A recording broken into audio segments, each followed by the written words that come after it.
I love being your mom. I love being your daughter. You're listening to Parenting in the Rain, Insights from the Experts podcast, episode 35. Welcome to Parenting in the Rain, Insights from the Experts podcast, providing parents all around the world with valuable knowledge to help with the biggies of family life. Here's your host, a registered play therapist, education specialist, parent coach, and my mom, Jackie Flynn. Hi there, Jackie Flynn here. Thanks for tuning in to another episode of Parenting in the Rain podcast. I can't believe it's at episode 35 already. Actually, I've missed a couple of weeks before this, which is so very unlike me.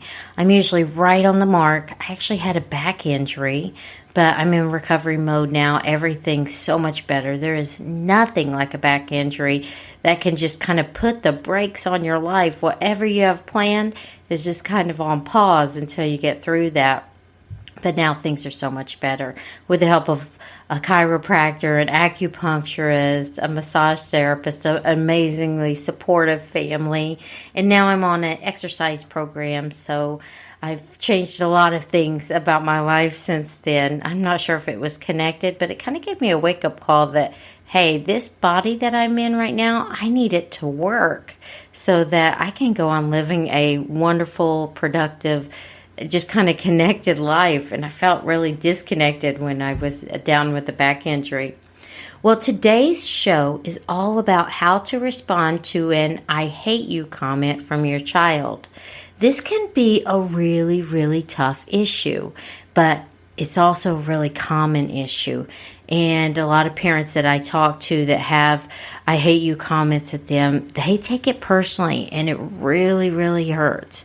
So today we're going to talk about that. We're going to talk about the really science behind it and how can you improve the situation. So the words I hate you, they can cut so deep, especially when they're from your child. When emotions get heated up, all kinds of comments can surface from you and or your child. So let's really just begin with an understanding of how the brain works. We're living in an age of so much wonderful neuroscience that there's some great information out there that can really fit right into this topic.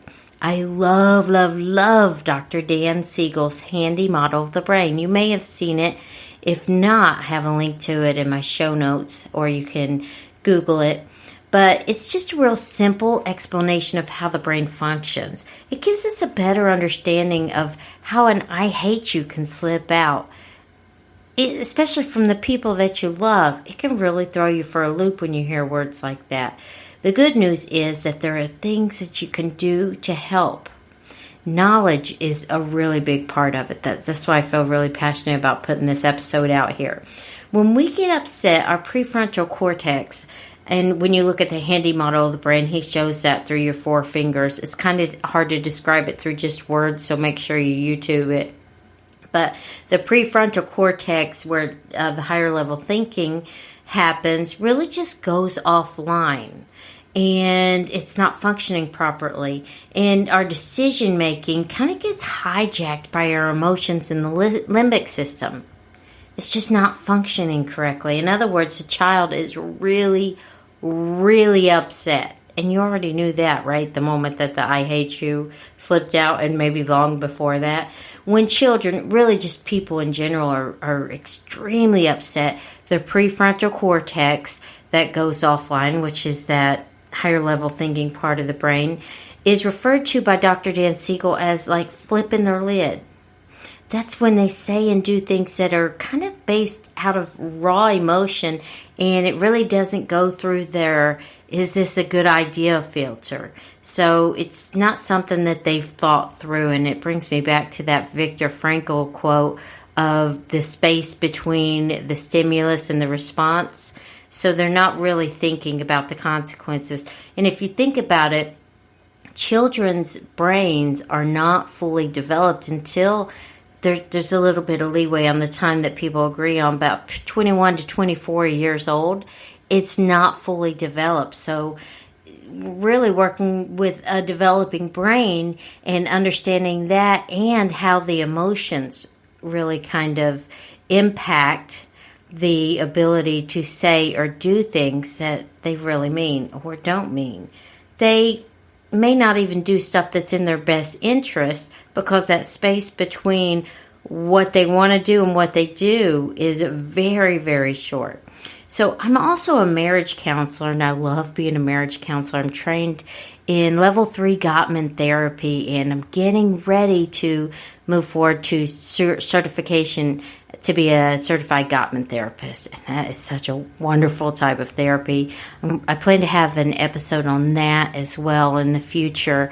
But if you are ever in need of any kind of couples counseling or marriage therapy, Gottman method is the absolute best. They're really, really practical, research-based ways that can help improve your relationship in a huge way.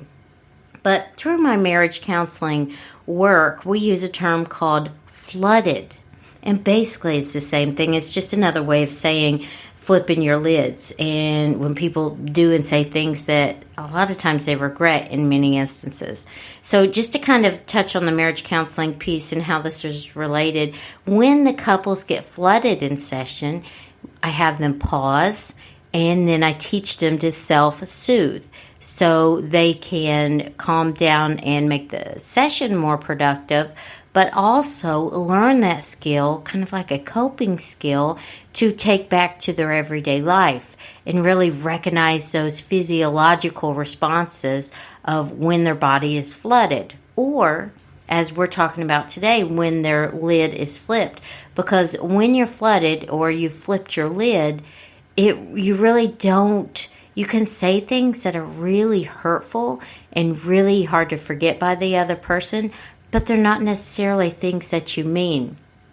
So this is a really important concept, because when you're thinking about your child flipping their lid and saying that I hate you, I want you to also think about it in terms of, when have I flipped my lid? When have I became flooded and really just let stuff spew out of my mouth, pour out of my mouth that wasn't in my best interest or the interest of my kids? Okay, so there's a remedy to this. And as in Gottman therapy, they say there's an antidote to it. He specifically has 4 horsemen. The 4 horsemen are 4 predictors of marriages that will end in divorce, which is defensiveness, stonewalling, criticism, and contempt. But with kids, we really want to, and it's not much different, because relationships really thrive off of certain things. So I think that's why there's a few overlaps, in my opinion, on that relationship in general, whether it's child-parent, whether it's parent-parent relationship, or whether it's sibling relationship. There's a certain way that you treat people. And remember that our kids are really looking to us to see what's all right and what's not all right. Because we can tell them one thing, but if we do something different, they're always going to really hold stronger to that action that we took rather than what we said. So we want to make sure that we're really doing what we're saying to do. We're practicing what we're preaching here. So the remedy to the flipping the lid is, okay, first I want to re-emphasize to make sure that you watch Dr. Siegel's handy model of the brain, but I want you to really think of it in terms of, throughout the whole process, the goal is to de-escalate. You want to try to get that lid back on. You want to get their prefrontal cortex back online. So you want to de-escalate. So there's certain things you can do that calm, and also there's certain things that you can do that escalate it, that make it worse. So one thing that is calming is empathy. Empathy is really just kind of sending that message that, hey, I care about you. It makes a world of difference, right? I've heard it described in so many different ways, but the one that I like the best is putting yourself in somebody else's shoes. So really trying to seek to understand what that child is feeling and really kind of move closer in a loving, just caring way. That makes a world of difference. If you can ever think of, perhaps you've had a boss, a supervisor, or somebody in charge that you felt like they didn't care about you, your whole work ethic could possibly change. Or you could work really hard and then you finally give up. You think, well, I'm not appreciated anyway. It works like that with kids too. You definitely want them to know you care. And you may be able to say I care, but if your body language, if your actions don't reflect it, then it's not received. So remember, de-escalation is the goal, and empathy is such a biggie when helping kids calm down.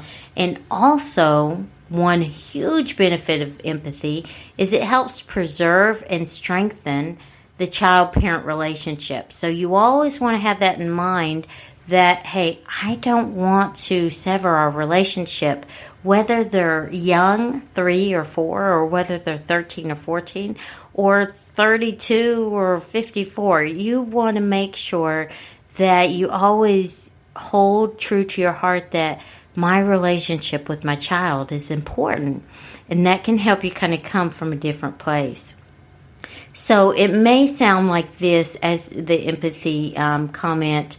I can see you feel really angry at me right now. So that would be said after the I hate you comment.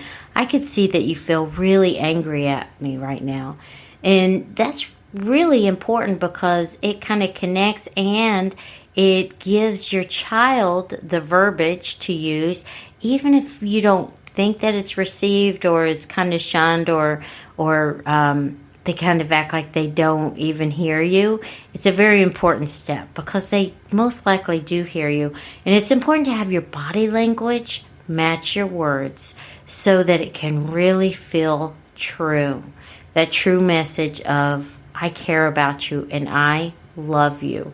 I can see you're really angry at me right now. And then as you go forward, but moms aren't for talking to like that. You could choose to calm down in your room, or you could choose to, and you may not even want to say the word calm down if you feel like it could be escalating. You may choose to go color in your coloring book, or you may choose to sit on the couch and give them some positive choices that are really choices and de-escalate. Always think about being the thermostat, not the thermometer. So that comes from that child-parent relationship therapy, which I absolutely love, that metaphor of the thermostat and the thermometer. The thermostat is a place where we regulate the temperature. If we want it to be hotter, we can turn it up. If we want it to be colder, we turn it down. We're in charge, right? So the thermometer, nope, as it goes up, it gets hotter in the room. So for the thermometer, we're getting upset and mad as our kid gets upset. And that is not control at all. That looks like chaos and broken or strained relationships. So just don't get hot as your child gets hot. Just cool it down as your child gets hot. And that could be easier said than done, but it is so worth it. In other words, really just kind of speak in a calm voice, a calm, loving voice to set the emotional temperature in the room. But remember, it's not a magic wand approach, so it does take time. It takes time and repetition. So the first time you do this, the second time you do this, it may not seem like it has a big impact. You need to do it over time and make it a new way of like patience and lots of loving and just calm, I care about you messages, both with your body and your words. But remaining calm is the key. It's hard sometimes, but the effort is so worth it. Another biggie is to avoid teaching in this moment.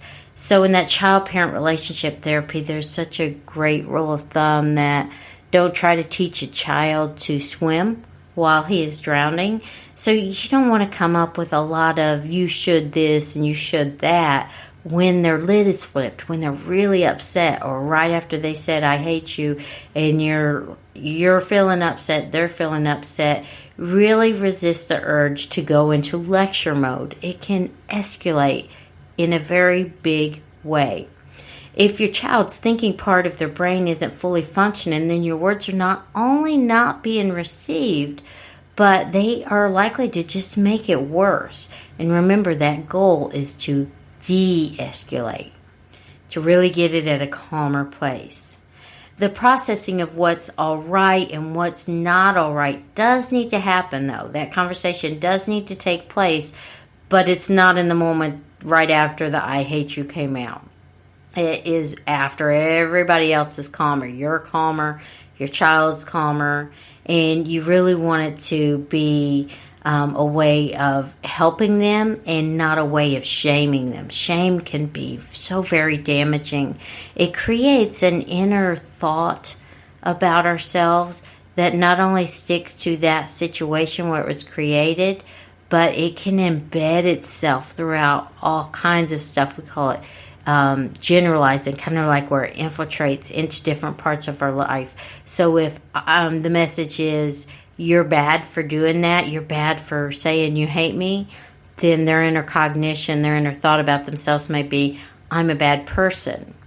Well, if that I'm a bad person feels true, that's tough stuff. They can carry that for life. And we want to help our kids. We don't want to hurt our kids.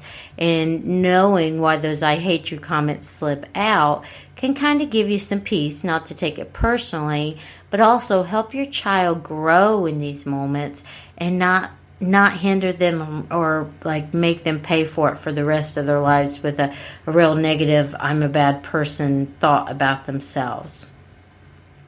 The processing, like I said, that conversation of that's not okay, this is what you should do, that does very much need to happen, though. Don't skip that part, but just don't do it in the moment. My work is so highly influenced by my training and experience in child-parent relationship therapy. I absolutely love that type of therapy. I see huge shifts in families when I work with the child through play therapy, and then I work with the parents in another session, working on that 10-session model of parenting strategies, the rules of thumbs, and then actually there's a component where they actually have special play time that really looks like parent-child play therapy in their home. You can really connect families in a huge way that lasts for a lifetime. I keep the workbook, their manual, within arm's reach of me at my private practice. I have it on the bottom shelf of my bookshelf. So I just reach over and I know it. It's kind of worn now, I've used it so many times. Just flip right to the page. It's one of my all-time favorite resources. Over the years, I've learned so many approaches, and child-parent relationship therapy has been the absolute best. The creators are Sue Bratton, Gary Landreth, Teresa Kellum, and Sandra Blackard, some of the biggies in the play therapy field. And as you know, I'm a registered play therapist, so I really feel grateful to have all of the information at my fingertips because I use it, and I've seen parents use it, and it really works. So implementing this approach when an I hate you comment comes out can be very effective. So if you haven't done so yet, I want you to check out episode 22. I have a link to it in the show notes, and it's episode 22 at parentingintherain.com. It's on child-parent relationship therapy with Dr. Delina Dillman-Taylor. She is a play therapy professor there at UCF. She was one of my big influences. I was in several of her courses and learned a lot from her. I learned about Adlerian play therapy and things like that. So one thing that you do need to know is to help your child calm down, you need to be in a calm state. Okay, so I'm a parent too, so I know that is definitely easier said than done, especially if this is a new thing that you're trying. It can really be upsetting when your child says, I hate you, because you're thinking, oh my goodness, pretty much everything that I'm doing in my life right now is to make a good life for you, and you're saying that I hate you. It can really feel hard on your heart. It can feel like your heart's broken. So taking that knowledge and really think, okay, this is my child's brain developing. I want to de-escalate. That can make a big difference. but also making sure that you're calm. It's really helpful to learn those calming techniques.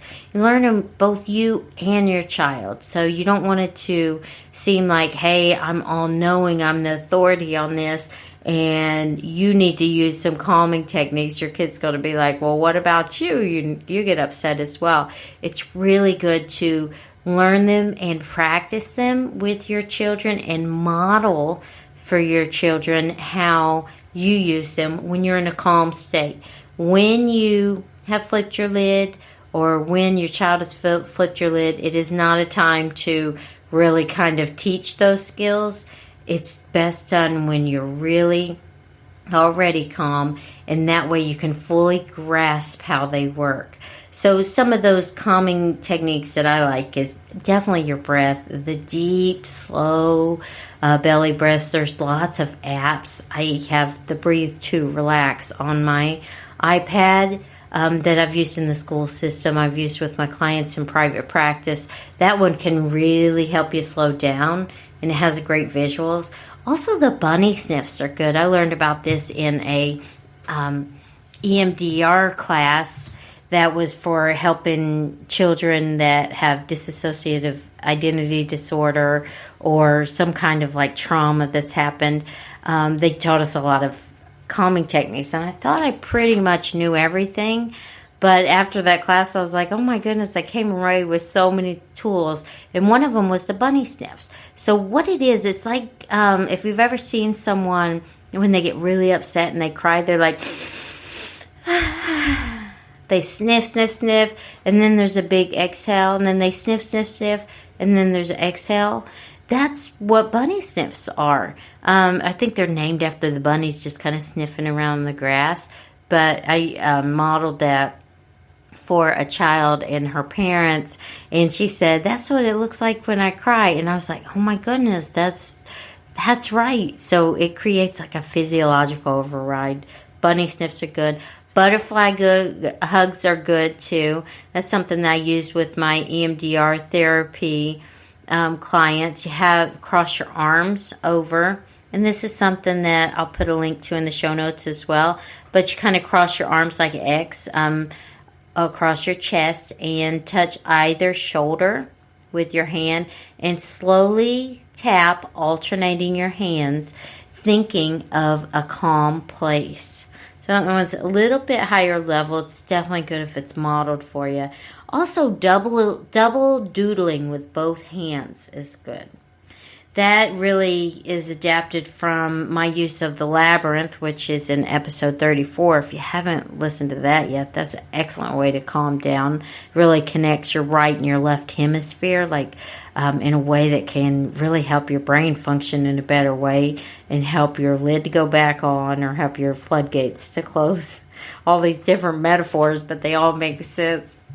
And also, there's definitely some higher level ways to calm down that a lot of times it's done in therapy, pendulating, and visualization, a certain type of visualization that can be really effective. That is higher level. If you are seeing a therapist, you may want to ask them about that, or you can do some research on your own. I really am highly influenced by Peter Levine's work, really on a lot of those body-based therapies, because when you feel certain feelings in your body, then you have the ability to really focus your calming efforts on that. And pendulating is just kind of noticing where the pain is in your body, focus on that in like exploratory mode, and then notice where the pain isn't in your body, then focus on that, and then you go back and forth, and it helps lower that level of upset, that level of disturbance. But the most important thing through this is to not take it personally. Your child's not out to get you. Your child's feeling pain in those I hate you moments. That is a display of pain. So instead of taking it personally, and that does take some work to get to that point, see it as an opportunity as your child just needs to develop emotionally. So we teach our children to ride bikes. We teach them to do math. We teach them to brush their hair. And this is another way to really help your child develop. So instead of taking it personally, think, okay, this is a time when I see a need in my child to really experience something and learn a better way. So moving closer in a loving way, even if your child is saying, I hate you, but doing it in a nice, clear way. Say, I understand you're very upset right now with me, but moms aren't for talking to like that. So that's what really helps. But know that if it strikes a nerve in a really big way, like your child says, I hate you, and then you think, wow, that's just like so-and-so, or I will never be talked to like that, that's just like that situation.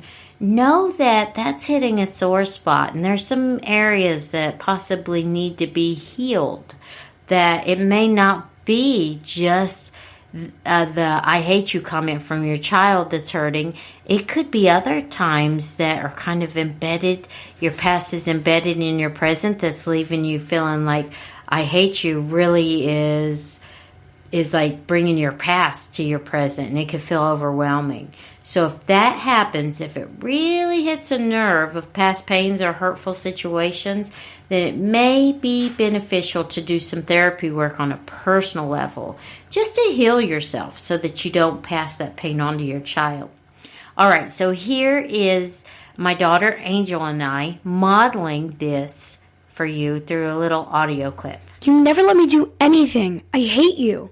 Angel, I can see you're really upset at me right now, but moms aren't for talking to you like that.